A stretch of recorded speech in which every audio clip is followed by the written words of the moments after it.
Hi everyone, my name is Steph, this is the Novelty Corner and welcome back to my channel.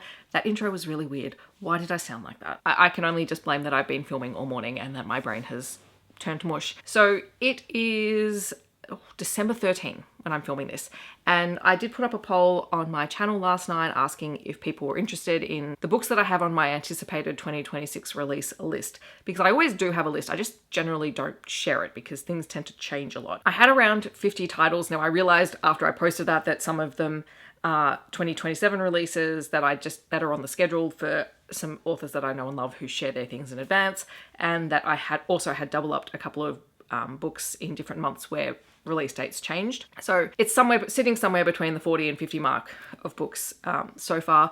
A lot of them, particularly after sort of February, March, are probably more likely to be traditionally published books because we get those release dates ahead of time. I don't know, I've got a list of them and I thought it would be fun to share them. Alrighty, so we are going to talk about these books month by month. I'm going to talk about them roughly in the order that they're releasing, but I'm not necessarily going to put dates next to them because dates can change. And yes, I know months can also change, but for the most part, I'm just going to go, these are the books that are coming out in January rather than worrying about dates. And I'm going to sit here with my laptop in front of me because that's how we need to do this. So in January, January is a really interesting month because I either have requested ARCs, received ARCs, or pre-ordered everything on the January list, which probably should not be surprising for anyone. So first up, we have Angel and Domino by Eden Finley. This is a Mike Bravo Ops duet. Now, I haven't read the Mike Bravo series, but I mean, it's Eden Finley. One of these is a sapphic novella. I think that's Angel, and Domino is an MF novella set within the Mike Bravo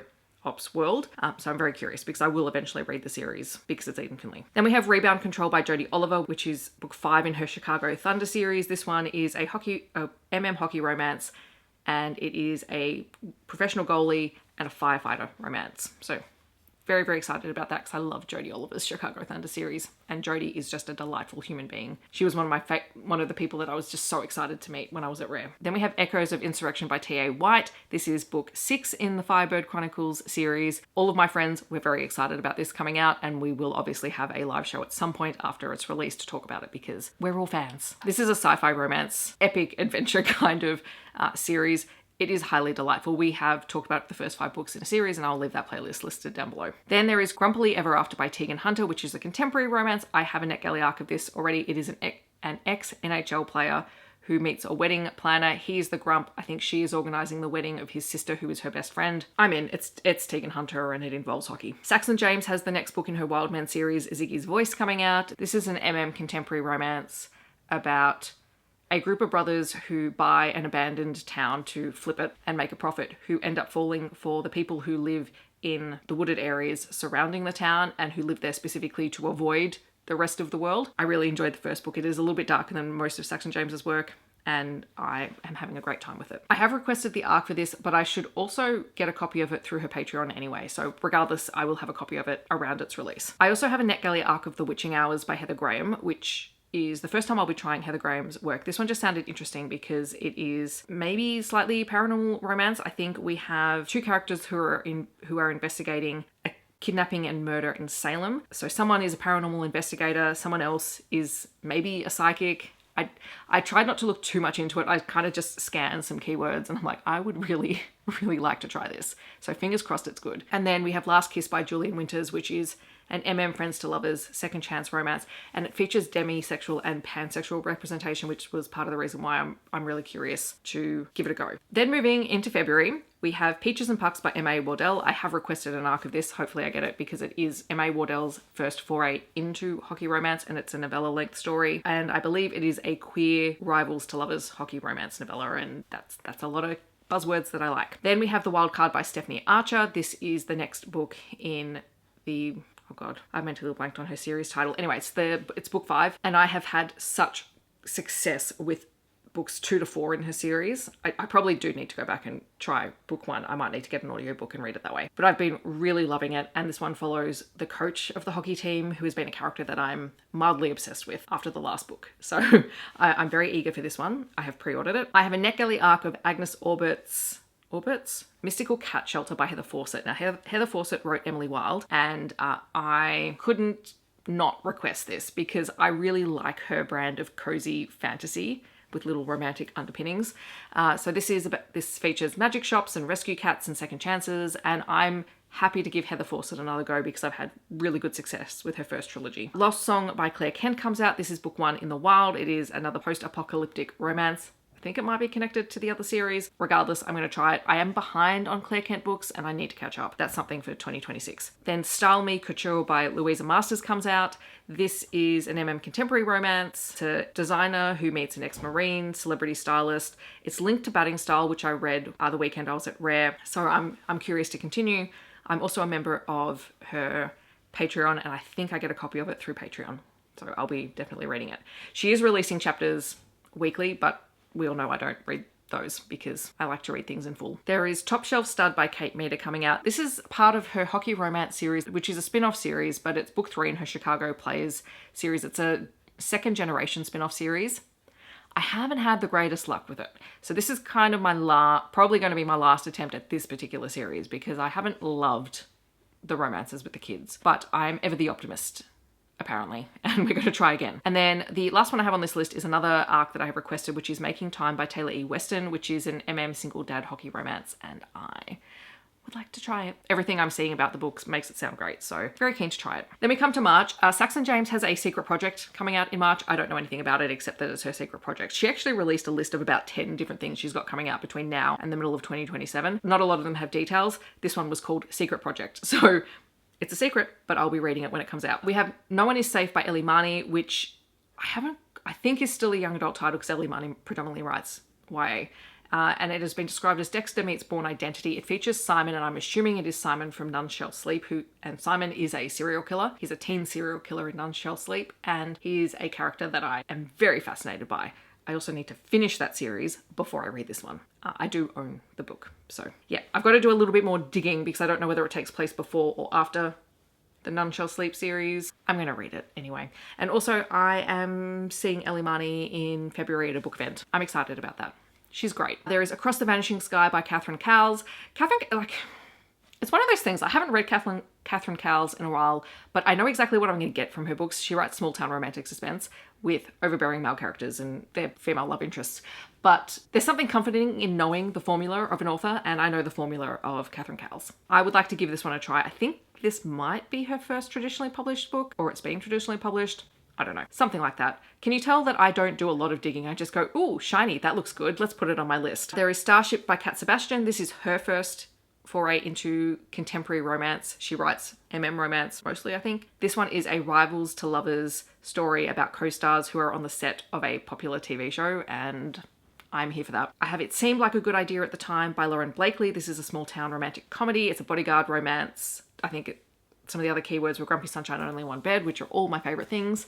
From memory, and I could be wrong about this, the female protagonist's sister is an actress who lands a really big role that's being filmed in the town where her sister works. And her sister owns it might be a lavender farm. It's some kind of farm. And because of all of the hype surrounding the filming of this movie, the actress's family needs people to stop the media from hounding them, and he is the bodyguard. The concept sounds wild. I want to read it. There is Wild Darling by Alexandra Moody. Now, this is a YA hockey romance, and I think the reason I put this on the list because it's an enemies/teammates story, but she's the goalie for this team. And I love a goalie story, and I love a female goalie story. 30 Love by Tom Vellner also comes out this month. I have a Nick Elliott arc of this. It is an tennis rivals to lovers story between an American tennis player and a Russian tennis player. It's kind of given heated rivalry in that sense, but this is like the first of a number of tennis romances that are featuring on this list. I hate tennis, and I can say that. My family are obsessed with tennis. My parents both played tennis. My mum, when she was a teenager, got into one of the early rounds of the Australian Open. She wasn't a full tennis player. She was kind of a wild card entry in the junior aspect of it. My parents met playing tennis. I had to play tennis growing up. I hate tennis with a passion. So why I have so many tennis books on my list, I have no idea, but I'm going to read them all. Thus ends Storytime with Steph. And then there is First to the Finish by Rebecca J. Caffrey, which is her next queer F1 romance. I think this one is another forced proximity romance. I'm just going to read it because I really enjoyed Pole Position. A Rookie Mistake by Ren Hamilton, which is an arc that I've requested. It is a queer hockey romance between a player and a coach. Wolfworm by T. Kingfisher, which I did request an arc of and was denied. But that's okay. I might actually get a physical ARC through the Australian publisher because they tend to send me Tea Kingfisher's books, which that will make me happy if I get that. Is the story about a scientific illustrator, a female scientific illustrator who is offered a position illustrating the collection of a kind of recluse. And dark things start happening, and maybe he is a bit more sinister than he appears. I like Tea Kingfisher's brand of creepy.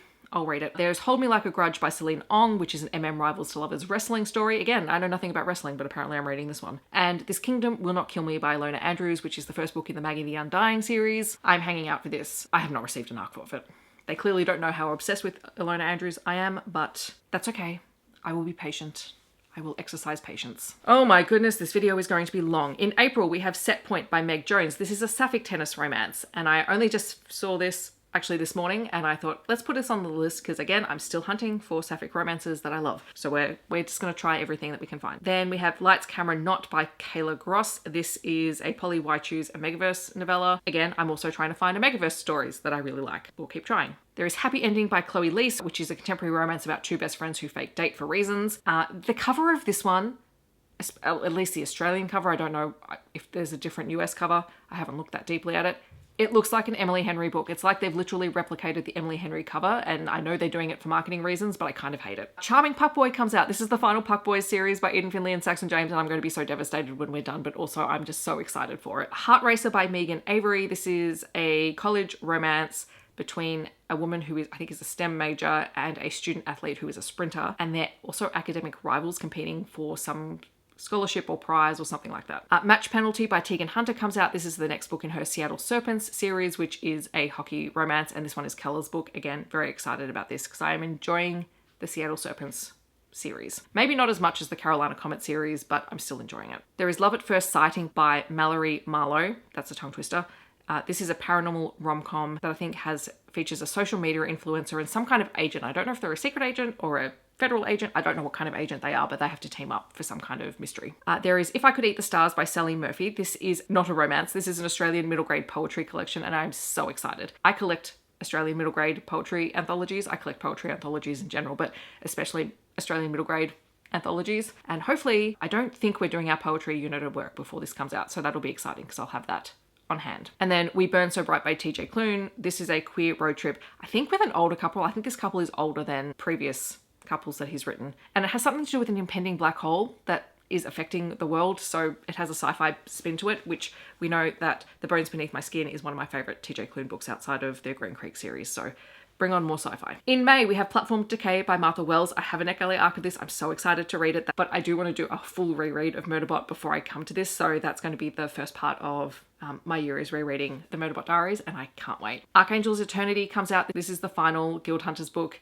and I am not ready for that. So stay tuned. There is Love Galaxy by Sierra Branham, which is a Eckerle arc that I have. This one is sci-fi romance. I think it's a reality dating show set in space. I need to find out what's going on here. And also Saxon James has a solo hockey project apparently coming out around here. So that's also very exciting. I'm trying to speed through these. Oh my gosh. In June, The Open Era by Edward Schmidt. This is a queer tennis romance. Again, I told you a lot of tennis romances on here. This one is about the first openly gay man to play in a Grand Slam tournament and obviously falling for maybe one of his rivals. There is Still Into You by Erin Connor. I loved Unromance when I read it at the start of the year, so I'm very excited about this one. It's a second chance rockstar romance. I don't read a lot of rockstar romances all the time, but I tend to enjoy them when I do. There is Dearly Departed by Chip Pons. This is an paranormal romance, and one of the characters is the former Hades falling for a florist. I'm also behind on reading Chip Pons's most recent release. I do need to read that soon. But this one, he's writing paranormal romance. I'm so excited. And I also have an Eckerle arc of Heaven's Graveyard by Grace Curtis. Grace Curtis wrote The Floating Hotel, which I read earlier this year and really enjoyed. This one I think is more fantasy than sci-fi, and it's a sapphic fantasy, or a sapphic fantasy mystery, I think. And there is something to do with ancient magic. I don't know that much about it. I have the arc. I will be reading it in the new year. In July, Axe Marks the Spot by Kayla Gross. This is the second book in the Starlight Haven Lumbersnacks series I read. Oh my god, Axes and O's, that's what it was called, which I think is the first book in the series, and I really enjoyed it. It's just fun, steamy, poly romance. I'm assuming, oh no, this one is a single mum who hires an online dom, then discovers that he is working, or he's the leader at her kids' summer camp. I trust Kayla Gross to give me short, steamy, enjoyable reads. Then there is Fossil Feud by Maggie North. This is about two paleontologists who have to join forces. There's something about a fraudulent dinosaur discovery. And it seems to be an opposites attract story. So bring on more dinosaur themed romances for me. And then Saxon James also has a hockey co-write coming out around about this time, and Nalini Singh usually releases the next Side Changeling book around about this time as well. So they're on the radar. Don't have any more information about them than that. Then in August, we have Be Still, My Unbeating Heart. This is by Josh Winning. It is an paranormal romance featuring a vampire. It sounds kind of fun. I want to keep my eye on it. And then Ship Happens by Mason Diva, another queer romance. This one is a second chance romance and it has trans rep in it. So again, very keen for this one. In September, the next book in the Wildman series by Saxon James comes out. It doesn't have a title yet or a description, but it will be the next one. I'm assuming it's The Next Brother, but I could be wrong because there's more than 3 books and there are only 3 brothers. So who knows? And also The Knave and the Knight comes out by Rachel Gillig. This is the Stonewater Kingdom book 2. I haven't read book 1 yet, which is The Knight and the Moth. I do own it though. And I will be reading it early in January because after reading One Dark Window and Two Twisted Crowns, I am ready to jump on the Rachel Gillig bandwagon. In November, Saxon James has a secret co-write coming out. I don't know anything about it, and that is everything on my radar for 2026 so far. There are plenty of things that I will have missed because I'm really not actually that good at keeping up with things, despite this long list of books. You know, throughout the year, as things come up, I add them to my list, and maybe I can do a bit of a check-in mid-year to see how I'm going. In the comments, I'd love to know, are any of these on your radar, or is there something that you think I've missed that I would enjoy? Feel free to let me know because I miss everything. I really do. Like, I don't pay that much attention. If you just want to let me know that you're here but you don't want to leave a comment, feel free to leave a book stack emoji. Otherwise, I hope that wherever you are in the world, you're staying safe and healthy, and I will see you in my next video. Thanks so much for watching. Bye, everyone.